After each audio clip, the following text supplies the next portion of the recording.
Hey guys, welcome to another edition of Bootstrap MD. My name is Dr. Mike Woo-Ming. I am a physician entrepreneur for 20 plus years. You are at the podcast for physician entrepreneurs and healthcare entrepreneurs.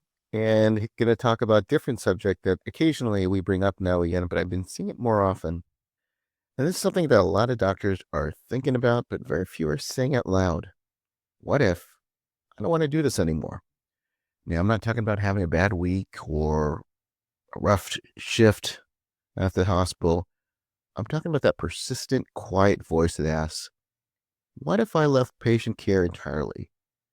What if I walked away from clinical medicine? Now, if you had this thought, you're not alone. And more importantly, you're not broken. The numbers tell a story that matches what I'm seeing when I'm working with doctors in my coaching programs. Physician burnout rates are at an all-time high. More doctors are working part-time or leaving medicine entirely within the first few years of practice. I see it on Facebook groups, on the online forums with doctors. They're exploring non-clinical careers, and it's growing exponentially. Now, this isn't a weakness epidemic. This is a mismatch epidemic. And here's what I want you to hear about right up front. Thinking about leaving clinical medicine doesn't make you ungrateful for your training. It doesn't mean you've wasted your MD or DO.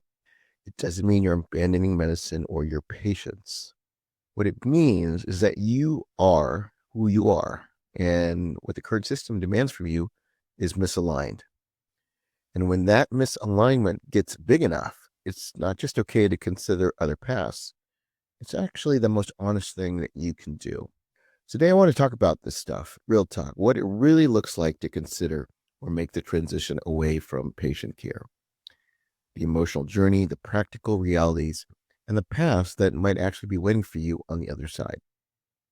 So here's the thing that makes leaving clinical medicine different from leaving any other job. You're not just leaving a profession. You're questioning an identity that's been woven into you since the day you got your acceptance letter in medical school. So think about it. From day one of medical school, you weren't taught, here's what doctors do. You were taught, here's what doctors are. The white coat ceremony, the Hippocratic oath. The entire culture of medicine tells you that being a physician isn't a job. It's who you are. And I think that's beautiful in a lot of ways until it isn't. Because when you start thinking about leaving patient care, you're not just evaluating a career decision. You're staring down an identity crisis. If I'm not seeing patients, am I still a doctor? If I'm not a doctor, who am I? And I tell you this as I work with physician entrepreneurs all the time.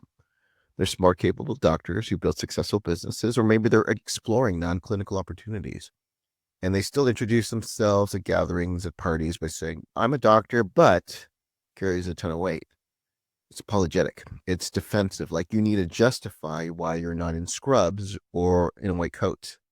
So again, I'm going to talk real about this. Let's name the big emotions that come with considering this transition. As someone who left medicine for a significant period of time, if I didn't address it, if we don't name these emotions, they kind of run the show from the shadows. What's the emotions? First, there's grief. You spent 4 years in medical school, maybe 3 to 7 years in residency. Maybe you did even more years in fellowship. That's a decade more of your life. It's called sunk cost, and the sunk cost is real.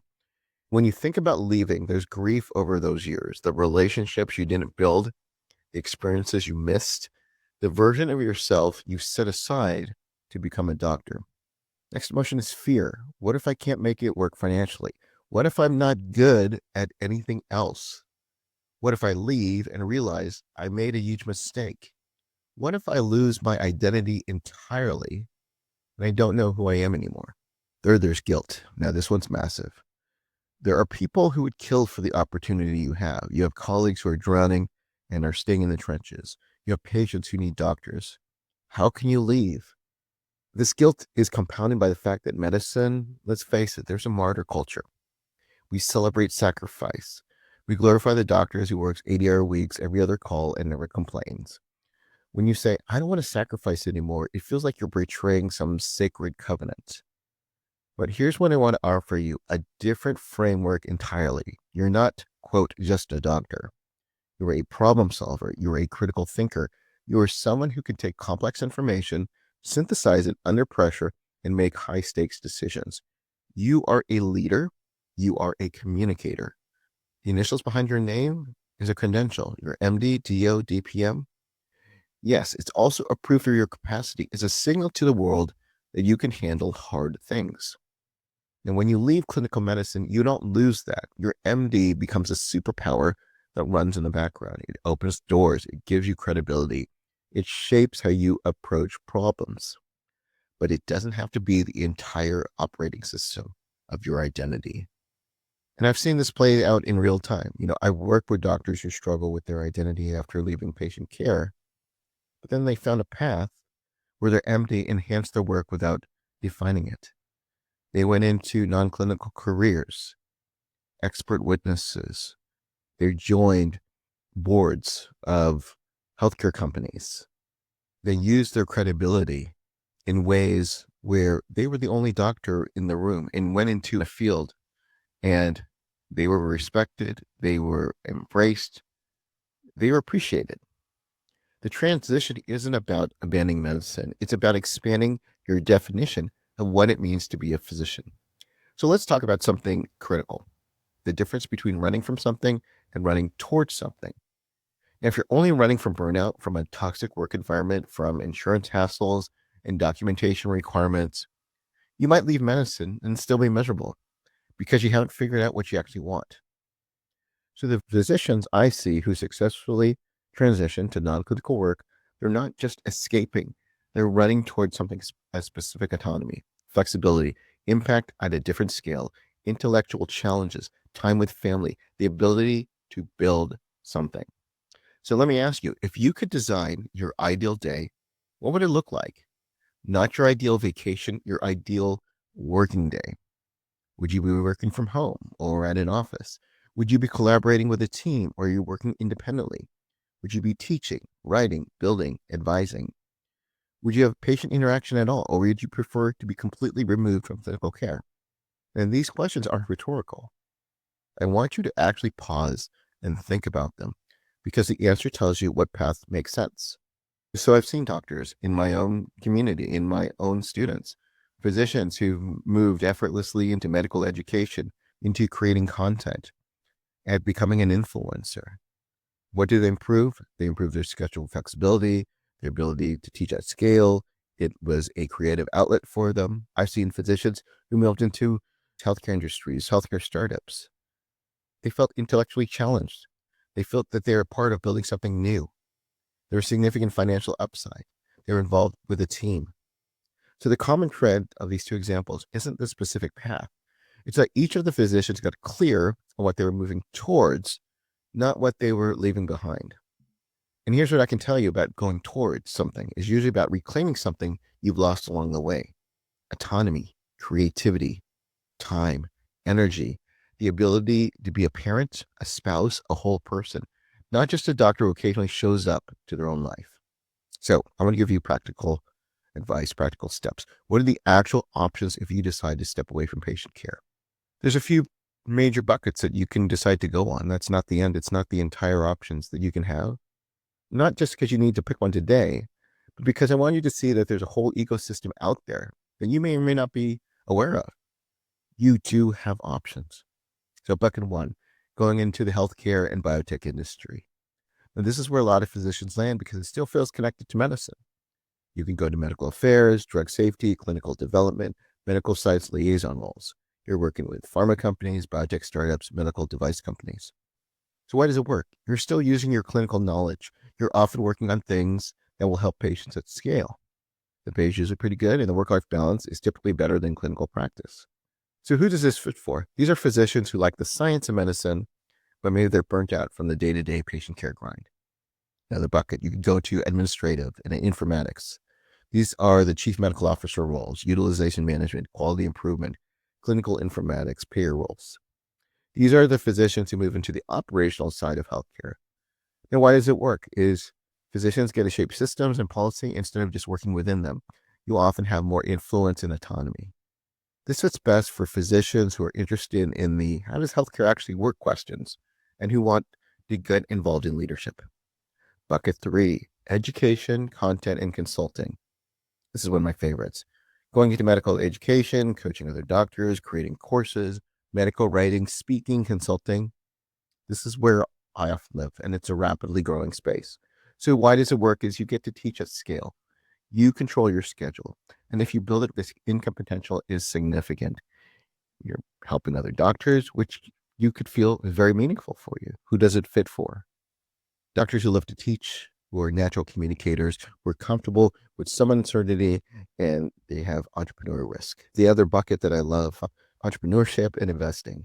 This is starting your own company, health tech ventures, becoming a creator, entrepreneur, real estate investing, venture funds. This is often the highest risk, but that is the highest potential reward path. Why does it work? Complete autonomy, unlimited upside. You're building something that's entirely yours. It fits for physicians who've got a high tolerance of risk, who have some financial runway, who get energized by building and problem solving in ambiguous environments. Now, here's what I want you to notice about all these different buckets. None of these paths require you to completely abandon your clinical skills or your MD or DO or DPM. In fact, it's often what opens doors, those initials behind your names, and gives you credibility. So the question is, can I leave medicine?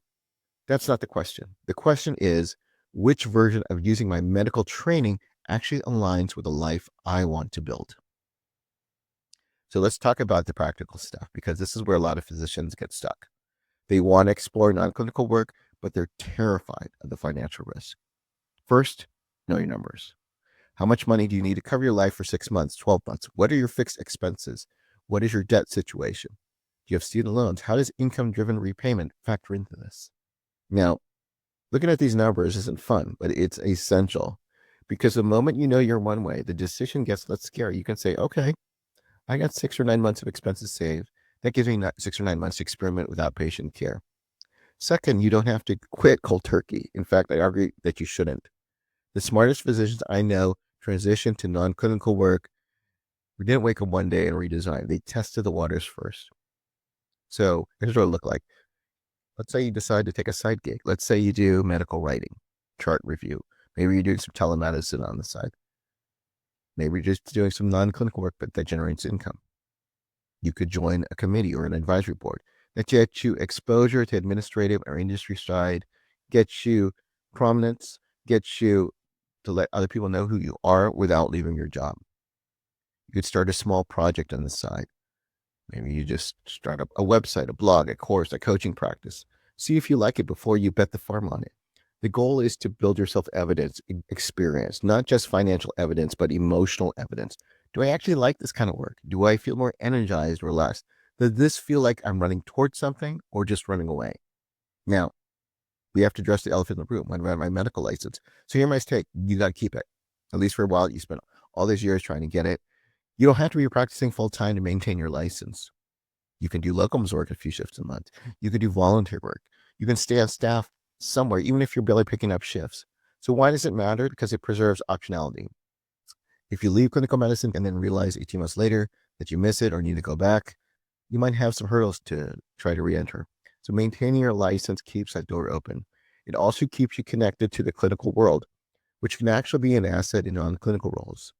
The best medical affairs directors, the best physician consultants, the best healthcare entrepreneurs, they're often the ones who are still clinically active, even if it's just minimal. Let's give you some action steps. I want to give you some concrete action steps you could take in the next 30 to 90 days.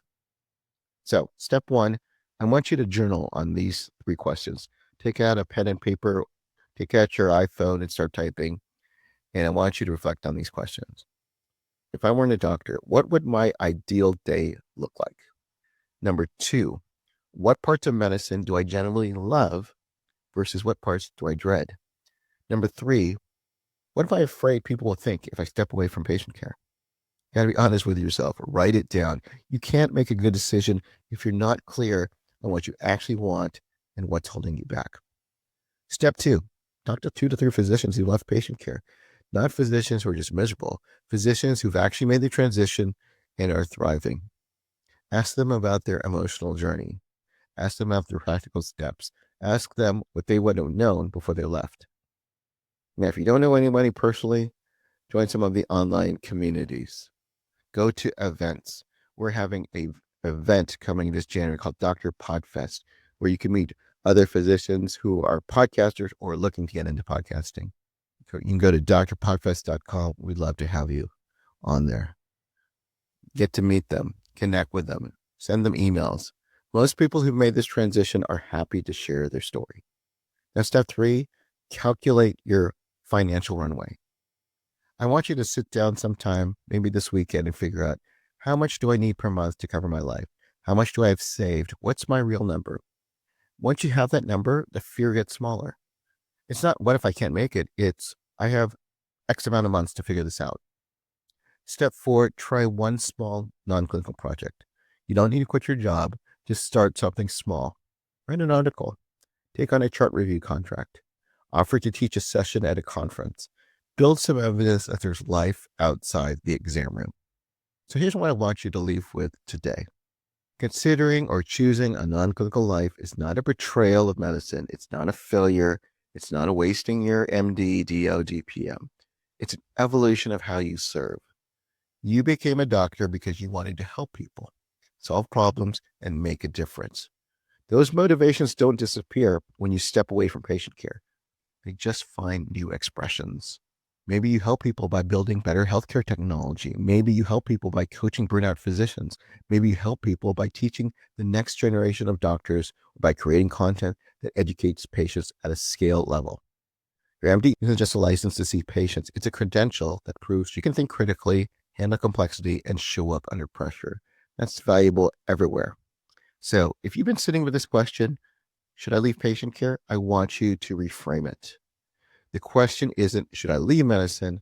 The question is, what version of being a physician actually aligns with the life I want to build? And that's a question worth exploring. If you've made the transition to non-clinical work, or if you're in the middle of considering it, I'd love to hear your story. Send me a message. You can reach me at bootstrapmd.com. I'd love to do full medicine because I love to feature physicians who have fully left the bedside and what their lives look like now. Until then, this is Dr. Mike Woo-Ming. Remember, as a physician entrepreneur, you're going to have your ups and downs. Do something a little each day to get you closer to your goals and keep moving forward.